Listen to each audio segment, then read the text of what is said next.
Welcome to The Explainer. Today, we're jumping straight into a truly incredible working draft paper by agricultural economist Kenneth Foster. It's called The Sterile Asset, and it totally flips our understanding of agricultural economics, racial exclusion, and credit markets in the post-Civil War South.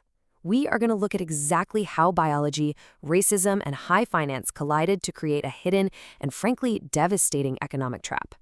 So, picture this scenario. You've got two farmers in the post-bellum South. They are growing the exact same crop, let's just say it's cotton, and they're working the exact same amount of land. Yet, historically, black farmers overwhelmingly worked with mules, while comparable white farmers worked with horses. You have to ask yourself why. Was it just some cultural preference, or was there something much deeper, something systemic at play? To answer that, we've got to start by looking at the biological and economic traits of our two main subjects. The horse is what we call regenerative, meaning a mare can breed and replace itself. But horses are delicate. They need careful husbandry, good feed, and honestly, if you drive a horse too hard, it will literally work itself to death. The mule, on the other hand, is terminal. It's a sterile hybrid. But it's also incredibly robust and self-regulating. A mule won't overeat, it won't overheat, and if you try to push a mule past its limits, it just stops. Now, knowing all that, you're probably thinking, well, mules must have just been the cheaper option for poorer farmers, right? Actually, the data proves that's a total myth. In reality, prime mules cost about 10 to 15% more to buy up front than draft horses. Sure, they were a bit cheaper to maintain day-to-day because they were so hardy, but that initial price tag was significantly higher. So, affordability at the point of sale? That doesn't solve our mystery at all. And when we dig into the 1880 census data analyzed in the paper, the real issue becomes glaringly obvious. There's a massive racial drop-off in horse ownership, and it correlates perfectly with credit dependence. For farm owners who barely rely on external credit, the racial gap in horse ownership is only about 7 points. But then look at the renters. These are the folks totally dependent on local merchants for the credit they need just to operate. For cash renters, that gap explodes to nearly 27 points. The racial gap deepens exactly where credit dependence deepens. So, let's cross a few suspects off the list. It wasn't an agronomic preference for cotton, because even when you hold crop mix equal, the racial gap is still there. It wasn't a lack of farm acreage or collateral either, because even as a black farmer acquired more land and capital, the deficit persisted. And, like we just covered, it absolutely wasn't a preference for cheaper animals. With all those factors ruled out, we have to look past basic farming logic to find the real culprit. Which brings us to a major turning point, the ox exception. A completely different animal totally cracks this case wide open.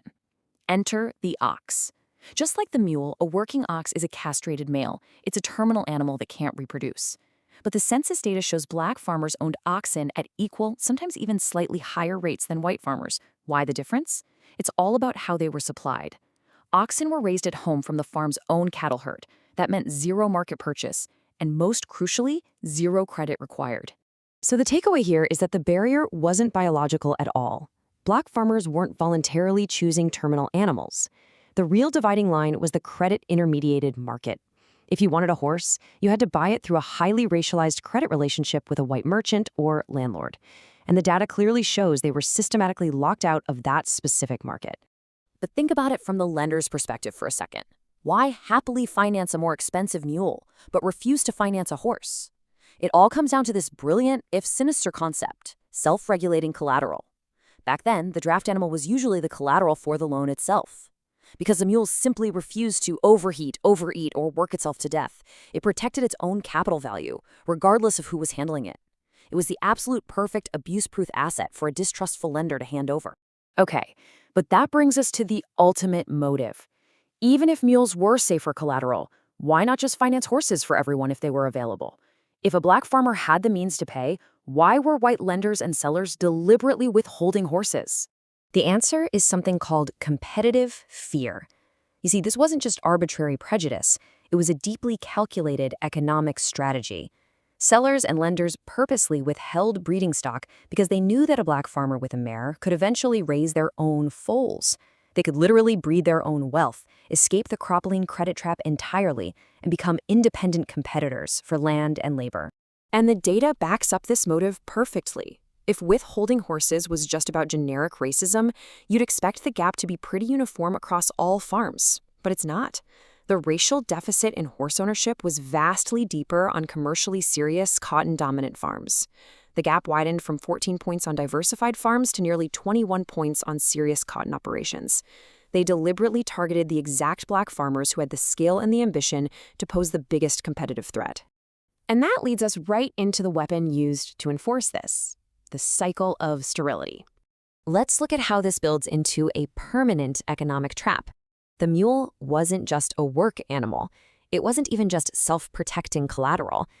The most devastating part is that the mule is a biological dead end. Because it's a sterile hybrid, a farmer who only owns mules can never, ever breed their own replacement. They are completely cut off from the regenerative power of nature. Just look at how this cycle trapped people step by step. First, a farmer is denied credit for a horse. Second, they're financed a sterile mule. Third, eventually, inevitably, that mule ages and dies. And fourth, because they don't have any foals growing up on the farm, they are forced right back into the exact same exclusionary credit market to buy another animal. It was a vicious loop, forcing dignified, hardworking farmers to constantly re-enter an exploitative system. Foster puts it perfectly in the paper, and I just have to share this quote. A class barred from breeding stock was excluded twice over, from replacing its own draft power and from the supply side of the market. It just perfectly captures how inequality wasn't only maintained through unfair sharecropping splits or low wages, it was fundamentally maintained through restricted access to regenerative capital. To wrap up this explainer, I really want to leave you with this question. How do modern credit systems still mirror these exact historical barriers to wealth accumulation? Sure, we might not be talking about mules and horses today, but where are today's equivalents of regenerative capital being withheld? What are the modern sterile assets keeping communities stuck on a treadmill of recurring debt? It's a lot to think about, and it definitely makes you look at the structure of credit in a whole new light.